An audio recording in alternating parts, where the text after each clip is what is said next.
नमस्कार, स्टॉक देंगे आपका स्वागत है। सर आज बात करते हैं निफ्टी 50 बात करेंगे, उसके बाद हम बात करेंगे स्टॉक्स बीजीडीएल स्टॉक्स के ऊपर, जिसमें आज के दिन लोअर सर्किट लगा।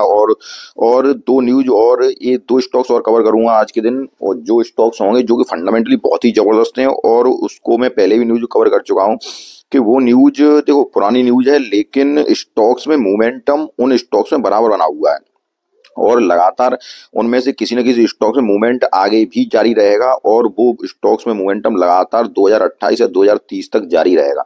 इलेक्ट्रॉनिक मैन्युफैक्चरिंग के दोनों स्टॉक्स होंगे तो उनकी बात करेंगे, और उससे पहले सबसे पहले निफ्टी 50 चर्चा करते हैं। तो कल के दिन जैसे मैंने अपने वीडियो में कहा था कि निफ्टी आपकी 23,800 के पास ही यहाँ से रिवर्स लगाएगी, और वो देखिए आज के दिन वही हुआ 23,800। ये देखिए आप 23,866 और 23,866 पे आने के बाद वहीं से पुल बैक निफ्टी हुई, और आपकी आज के दिन जो क्लोजिंग हुई निफ्टी की, आज के दिन जो क्लोजिंग हुई 23,951 पे क्लोजिंग हुई है। अब आज के दिन निफ्टी में गिरावट क्यों रही? गिरावट तो फेड की मीटिंग के कारण गिरावट रही थी, कल जो उसकी आशंका के कारण गिरावट हो रही थी, और आज जो गिरावट हुई है, आज तो गिरावट 25 बीपीएस की कटौती जरूर की है, लेकिन जो अनुमान था, जो अनुमान अनुमान जो था कि 2025 में 4 बीपीएस अंक की कटौती होगी, 4 बार कटौती होगी, तो वो अब कहा है कि 2 बार कटौती होगी। ठीक है, जो उस अनुमान से कम है, उस वजह से गिरावट हुई। और जो आज की जो गिरावट हुई है उस वजह से क्या हुआ है कि रुपए आज के बिल्कुल लो स्तर पे आ गया, और 85 रुपए को डॉलर के मुकाबले अपना जो भारतीय रुपया है वो 85 रुपए से भी नीचे गिर गया आज के दिन। सभी कंपनियों के अगर मार्केट कैप की बात की जाए तो लगभग 5.94 लाख करोड़, कितना सर? 5.94 लाख करोड़ की गिरावट आई है सभी कंपनियों के मार्केट कैप में। जिसमें क्या हुआ देखो, गिरावट 25 बीपीएस की कटौती तो हुई है, 25 बीपीएस अंक की कटौती हुई है, लेकिन अगर डॉलर की बात करें तो डॉलर मजबूत हुआ, और रुपया जो अपना था इंडियन रुपीज, वो मैंने आपको बताया कि इंडियन रुपीज 84.9525 पर, जो कि पिछले लगभग 85 रुपए जो था उससे नीचे गिर गया। ठीक है सर, 85.0650 इससे नीचे गिरा, 85 रुपए से नीचे क्लोजिंग रुपए ने भी। अब क्या होगा देखो, आगे की बात करें, अगर भविष्य की बात करें तो भविष्य में भी फेड की ओर से ब्याज दरों में सख्ती की आशंका भारतीय रुपए पर और दबाव बना सकती है, ध्यान रखिए। और जो क्या है कि जो पहले से ही धीमी आर्थिक वृद्धि चल रही है, तो उसके लिए और ही ये निराशा की बात हो सकती है। ठीक है, अब क्या है, आज के दिन अगर एशियाई मुद्राओं की बात करें तो लगभग 0.1% से 1.2% तक की इनमें गिरावट आई है। ठीक है सर, किसी भी एशियाई मुद्रा की बात करें तो इनमें गिरावट आई, और अमेरिका का जो डॉलर हुआ वो और अधिक मजबूत हुआ। ठीक है सर, इस वजह से मार्केट में गिरावट आई, निफ्टी में गिरावट आई, ओवरऑल वैश्विक मार्केट में गिरावट रही। अब अगर यहाँ पे सपोर्ट की बात में मैंने पहले ही बता दिया आपको, 23,800 का सपोर्ट है, लेकिन अगर यहाँ से भी निफ्टी नीचे की ओर चलती है, जो कि 23,000, ये देखिए कितना है, 23,800 का जो सपोर्ट है, कितना सर? 23,800 का सपोर्ट। अगर वहां से भी निफ्टी नीचे आती है तो फिर निफ्टी का मेजर सपोर्ट ये ट्रेंड लाइन है, यहाँ से निफ्टी नीचे नहीं जा सकती। ठीक है, जाने का कोई भी ऐसा कारण रीजन नजर नहीं आ रहा जो कि निफ्टी आपको यहाँ से नीचे जाए। पहली बात तो यहीं पे रहेगी, 23,800 पे ही मेजर सपोर्ट है। अगर उसके नीचे अगर और जाती है तो फिर वो निफ्टी ये जो ट्रेंड लाइन का सपोर्ट है वहां पे रहेगी, क्योंकि ट्रेंड लाइन का सपोर्ट का पालन करेगी, जो पहले भी यहीं से देखो उठी थी लगभग 23,200। मेजर सपोर्ट है ये 23,000। अब ये सपोर्ट लगभग कितना आ गया है? 23,400 का मेजर सपोर्ट आ गया। पहले कितना था? 23,200 का सपोर्ट था। तो इस सपोर्ट से ज्यादा नीचे निफ्टी के जाने की गुंजाइश नहीं है। ठीक है सर, अब सबसे पहले जो आप जिस स्टॉक को देख रहे हैं उस स्टॉक की बात करते हैं, और उससे पहले थोड़े जो मैं एक आपको न्यूज और दिखाना चाहता हूं, वो थोड़ा न्यूज दिखाऊं, और न्यूज पुराना है सर। ठीक है सर, आप ये न सोचें कि मैं आपको कोई नया न्यूज दिखा रहा हूं, एक पुराना न्यूज है, और थोड़ा पुराना न्यूज को दिखाता हूं, उसको देखिए। और वो मैं आपको इसलिए दिखा रहा हूं कि थोड़ा सा उसके बाद में समझाता हूं आपको। देखो, एक पुराना आर्टिकल है, इसमें लिखा है, देखो, भारत की इलेक्ट्रॉनिक मैन्युफैक्चरिंग सेक्टर काफी तेजी से बदल रही है। इलेक्ट्रॉनिक मैन्युफैक्चरिंग सेक्टर में आ रहे इस पॉजिटिव बदलाव के पीछे कुछ प्रमुख कारण हैं, जो इस प्रकार सरकार की अनुकूल नीतियां, जैसे प्रोडक्शन लिंक्ड इंसेंटिव अर्थात पीएलआई स्कीम, घरेलू बाजार में बढ़ती हुई मांग, आत्मनिर्भरता पर बढ़ता हुआ जोर। ठीक है, 2030 तक 500 बिलियन यूएसडी का मार्केट, भारत का total electronics production calendar year 2023 से 2030 के बीच में लगभग 26% की मजबूत सीएजीआर से बढ़ने की उम्मीद है, जिससे भारत का टोटल इलेक्ट्रॉनिक प्रोडक्शन 2030 तक अगले 5 सालों में $500 बिलियन तक पहुंच सकता है। ठीक है सर, इस 500 बिलियन डॉलर के बाजार में 350 बिलियन डॉलर का बाजार फिनिश्ड गुड्स से, वहीं 150 बिलियन डॉलर का बाजार उपकरण मार्केट से आएगा। अब ये मैंने आपको क्यों दिखाया सर, देखिए ये ये मैंने आज के दिन आपको इसलिए दिखाया कि आज आप इस स्टॉक को देखिए, काइनास टेक्नोलॉजी, ठीक है सर, काइनास टेक्नोलॉजी, चाहे तो इस स्टॉक को देखिए। एक और आपको दिखा रहा हूं, इसमें भी आज के दिन कितनी, आज के दिन जबरदस्त तेजी आई और स्टॉक कहां तक पहुंच गया था, एक बार ये देखिए आप। एक बार स्टॉक आपका 7,710 तक कुछ छू गया था, कितना, 7,710, ठीक है सर। दूसरी बात बताऊं, दूसरा आप देखिए अगर स्टॉक, दूसरी बात चाहे हम इस स्टॉक की करें, क्या नाम है इसका, एवलॉन टेक्नोलॉजी, ठीक है सर। चाहे एवलॉन टेक्नोलॉजी की बात करें, चाहे हम काइनास टेक्नोलॉजी की बात करें, ठीक है सर, चाहे हम एक और स्टॉक है सर इसमें पीजी इलेक्ट्रोप्लास्ट, ठीक है सर, पीजी इलेक्ट्रोप्लास्ट की बात करें, चाहे हम एक सिरमा एसजीएस टेक्नोलॉजी की बात करें, ठीक है सर। तो इन स्टॉक्स में आपको जबरदस्त मोमेंटम देखने को मिलेगा, जबरदस्त मोमेंटम देखने को मिलेगा। और कब तक देखने को मिलेगा, 2030 तक। ये स्टॉक आपको 2030 तक, चाहे पीजी इलेक्ट्रोप्लास्ट हो स्टॉक, चाहे आपका कौन सा सर, मैंने 3 स्टॉक बताया आपको, पीजी इलेक्ट्रोप्लास्ट, दूसरा मैंने बताया आपका सिरमा एसजीएस टेक्नोलॉजी, तीसरा बताया काइनास टेक्नोलॉजी, और डिक्सन तो चल ही रहा है सर, 18,000 के पास चल रहा है डिक्सन टेक्नोलॉजी। उसके बाद एक सिरमा टेक्नोलॉजी, ठीक है सर, सिरमा टेक्नोलॉजी। इन स्टॉक्स में आपको जबरदस्त मोमेंटम देखने को मिलेगा और ये मोमेंटम आपको 2030 तक जारी रहेगा, ठीक है सर। तो ये अगर देखो एक फंडामेंटली एक मजबूत स्टॉक आप तलाश रहे हैं, क्योंकि मैं हमेशा इस चैनल पे फंडामेंटली मजबूत स्टॉक्स की बात करता हूं। थोड़ा बीजीएल स्टॉक के बारे में आपको न्यूज दूंगा, आप सोच रहे हो कि बीजीडीएल स्टॉक से बीच में मैंने ये स्टॉक्स बता दिया आपको, तो ये मैंने उन लोगों को बताया क्योंकि आपको इस स्टॉक, काफी लोग फंडामेंटली मजबूत स्टॉक भी देख रहे होंगे, तो इन स्टॉकों पे आप ध्यान दीजिए 2030 तक। अगर आप एक बेस्ट पोर्टफोलियो बनाना चाहते हैं तो 2030 तक आप इन स्टॉकों को अपने पोर्टफोलियो में शामिल करना, एक इनमें से एक दो स्टॉक अपने पोर्टफोलियो में जरूर शामिल कीजिए, ठीक है सर।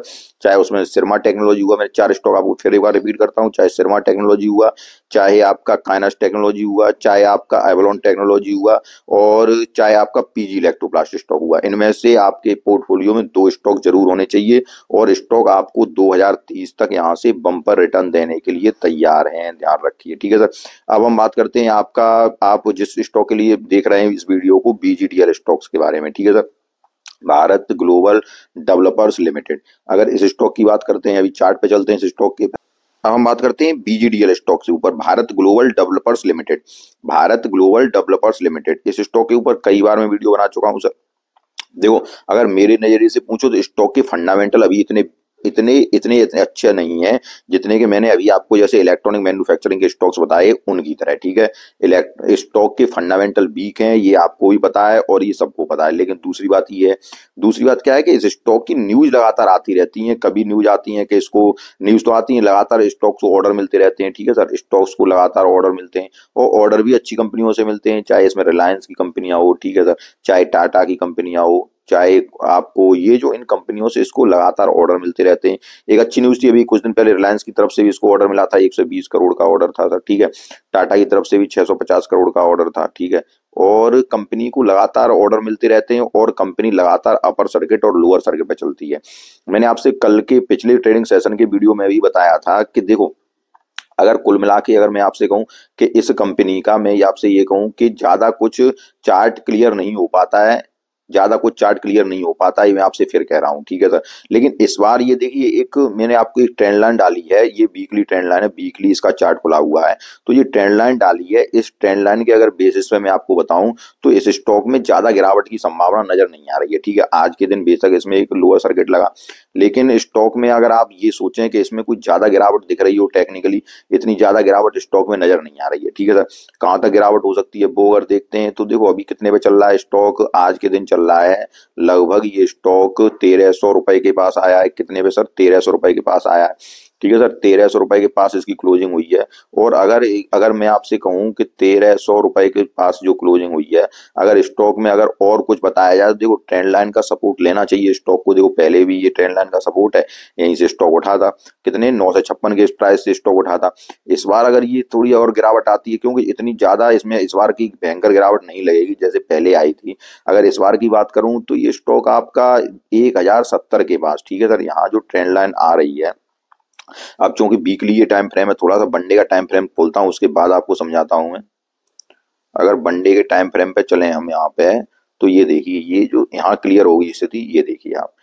तो ये स्थिति देखो, कल के दिन मैंने बताया था कि स्टॉक स्टॉक जो है एक ट्रायंगल पैटर्न बनाना चाहिए। एक मैंने ऊपर की ओर और एक एक हॉरिजॉन्टल लाइन डाली थी, तो मैंने सोचा था कि ये ट्रायंगल पैटर्न बनाना चाहिए, इस तरह चलना चाहिए, ठीक है सर। लेकिन इससे पहले ही इसमें गिरावट आ गई, और गिरावट आ गई, गिरावट का कोई ऐसा बड़ा कारण नजर नहीं आ रहा है। अगर मैं यहाँ से अगर गिरावट की बात करूं, तो ये देखिए स्टॉक आपका यहाँ से ये आएगा, और यहाँ से इस ट्रेंड लाइन के पास अगर स्टॉक आता है तो यहीं से ही सपोर्ट लेना शुरू कर देगा। और वो ट्रेंड लाइन लगभग 1100 या 1080 के आसपास ही होगी। कितनी सर? 1080 के आसपास या 1100 के आसपास, इतनी ही बन रही है। यहाँ से ज्यादा स्टॉक के नीचे जाने की संभावना नहीं है, ठीक है सर। तो अगर आपके पास है, देखो किसी भी इस स्टॉक में, क्यों मैंने पहले ही कहा कि मुझे सर इसके फंडामेंटल समझ में नहीं आते हैं, ठीक है सर। दूसरी बात, अगर आपके पास है तो मैं इसको घाटे में बेचने की नहीं कह रहा हूं, ध्यान रखें। घाटे में स्टॉक को नहीं बेचना है, ठीक है सर। घाटे में नहीं बेचना है, ठीक है। ये स्टॉक आपकी प्राइस पे आएगा, ठीक है। उसके बाद अगर बात करें, आना चाहिए प्राइस पे, क्योंकि लगातार ऑर्डर मिलते रहते हैं कंपनी को। उसके बाद अगर बात करें, उसके बाद अगर कहें कि देखो फ्रेश एंट्री नहीं लेनी है, ध्यान रखें, ठीक है सर, अभी फ्रेश एंट्री नहीं लेनी है। अब अगर बात करते हैं, तो देखिए जब फ्रेश एंट्री अभी नहीं ले, मतलब जो अगर आपके पास अभी है तो इसको एवरेज अभी ना करें, आपकी प्राइस पे स्टॉक आएगा। और प्राइस पे आने के बाद देखो, सबसे पहली बात आप ये याद रखिए कि प्राइस पे आने के बाद आप इस स्टॉक में उतना ही निवेश करें। कितना निवेश करें? जितना के स्टॉक के ऊपर, क्योंकि देखो ऊपर चलता है नीचे चलता है, ऊपर चलता है नीचे चलता है। अगर आपको ऊपर नीचे चलने से इसमें कोई दिक्कत नजर नहीं आ रही है, क्योंकि स्टॉक ऊपर जा रहा है फिर नीचे आ रहा है। अगर आपको नीचे जाने पर कोई पैनिक नहीं हो रहा है तो कोई बात नहीं है। अगर नीचे जाने पर आपको पैनिक हो रहा है, यही मैंने कल और वीडियो बनाया था, जो कि स्प्राइट एग्रो वगैरह के, जो कि ऊपर सर्किट पे चलते हैं, सर्किट पे स्टॉक जो चलते हैं, तो उनमें यही प्रॉब्लम होती है। अगर आपको नीचे स्टॉक्स के आने पर कोई दिक्कत नहीं होती है तो कोई बात नहीं है। अगर नीचे स्टॉक्स के आने पर अगर पैनिक आप महसूस करते हैं, तो इस स्टॉक में आप उतनी ही क्वांटिटी रखें, उतनी ही क्वांटिटी रखें जितनी के आपको, अगर स्टॉक नीचे आ रहा है तो पैनिक ना हो, इस बात का याद रखिए, ठीक है। ऐसे स्टॉक में उतनी ही क्वांटिटी ऐड करी जाती है जितना के नीचे आने पर पैनिक नहीं होना चाहिए।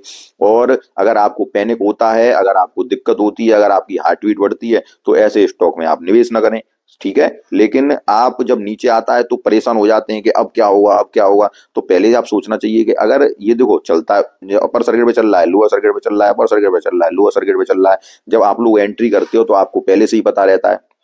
तो क्या करना चाहिए? उतना ही, या तो उतनी क्वांटिटी ऐड करिए जितना के नीचे आने पे दिक्कत ना हो। और अगर आप उस पैनिक की सिचुएशन को मतलब झेल नहीं पाते हो, तो ऐसे स्टॉक में एंट्री मत करिए। सबसे दो ही बातें निकल के आती हैं, और तो कुछ इसमें तीसरी बात निकल के नहीं आती है।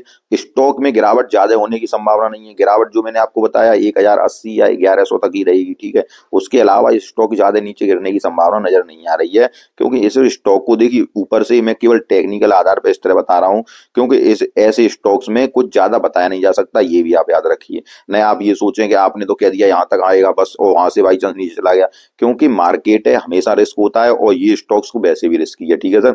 तो जो मैं बता रहा हूँ, यहाँ तक ही स्टॉक आना चाहिए। उसके बाद अगर एक कहावत है ना कि कमजोर दिल वाले न लें, तो बस एक बार मैं आपसे बता दे रहा हूँ कि अगर आपको पैनिक होता है तो आप ऐसे स्टॉक में एंट्री न करिए, और अगर पैनिक नहीं होता है तो स्टॉक आप रखिए। ऊपर जा रहा है, नीचे जा रहा है, वो स्टॉक चलेगा, ऐसे चलेगा, ये जाएगा, ये जाएगा, ये जाएगा। अब इस ट्रेंड लाइन के जो ट्रेंड लाइन पे स्टॉक टिक रहा है, तो ट्रेंड लाइन, ये अच्छी बात है कि ट्रेंड लाइन का सपोर्ट लेगा। यहाँ ट्रेंड लाइन का सपोर्ट लिया, अब यहाँ पे भी ट्रेंड लाइन सपोर्ट लेना चाहिए स्टॉक को, ठीक है। यहाँ से फिर स्टॉक को उठना चाहिए, ऐसे स्टॉक चलना चाहिए। तो आपको सारी बात समझ में आ गई होगी। अगर सारी बात समझ में आई हो तो वीडियो को लाइक कीजिए, चैनल को सब्सक्राइब कीजिए, धन्यवाद। हाँ, और शाम के टाइम मैं आपके टाइम 7:30 बजे एक वीडियो अपलोड करूंगा, उसमें एक जबरदस्त स्टॉक बताऊंगा आपको 4-5, उनको देखना ना भूलिए। और जो मैंने इलेक्ट्रॉनिक मैन्युफैक्चरिंग के स्टॉक्स बताए आपको, बहुत ही बेहतरीन फंडामेंटल के स्टॉक हैं, और जो जिन स्टॉक का फंडामेंटल जबरदस्त होता है, उनको मुझे ये कहने में कोई दिक्कत नहीं है कि ये जबरदस्त जबरदस्त फंडामेंटल के स्टॉक हैं। उनमें पीजी इलेक्ट्रोप्लास्ट पे आप ध्यान दीजिए, ठीक है सर, पीजी इलेक्ट्रोप्लास्ट पे ध्यान दीजिए। उसके बाद आप देखो, काइनस टेक्नोलॉजी ऊपर निकल गया है, लेकिन अगर आपको लेने की ताकत है अगर इस स्टॉक को, तो भी कोई दिक्कत नहीं है, स्टॉक जबरदस्त है। यहाँ से भी आपको 15,000 और 20,000 की रेंज में जाते हुए दिखाई देगा, डिक्सन टेक्नोलॉजी की तरह, ध्यान रखिए। लेकिन इन स्टॉक पे ध्यान दीजिए आप, जिसमें पीजी इलेक्ट्रोप्लास्ट हो गया, एवलॉन टेक्नोलॉजी हो गया, और आपका सिरमा एसजीएस टेक्नोलॉजी हो गया, ठीक है सर। तो मैंने सारे स्टॉक्स आपको बताए, बेहतरीन फंडामेंटल के स्टॉक्स बताए, बीजेडीएल के बारे में आपको राय दी। अगर आपको वीडियो पसंद आया हो, हाँ, शाम के टाइम का वीडियो देखना ना भूलिए, जिसमें जबरदस्त स्टॉक आपको बताया करूंगा। हर एक बहुत ही अच्छे स्टॉक्स होंगे जो कि फंडामेंटली बहुत ही मजबूत होंगे। ठीक है सर, तो अगर आपको वीडियो पसंद आया तो वीडियो लाइक कीजिए, चैनल को सब्सक्राइब कीजिए। धन्यवाद। हाँ, उससे पहले एक तेजस नेटवर्क का ही वीडियो बनाऊंगा, उसको भी आप देख सकते हैं। ठीक है, मिलते हैं नेक्स्ट वीडियो, तब तक के लिए नमस्कार।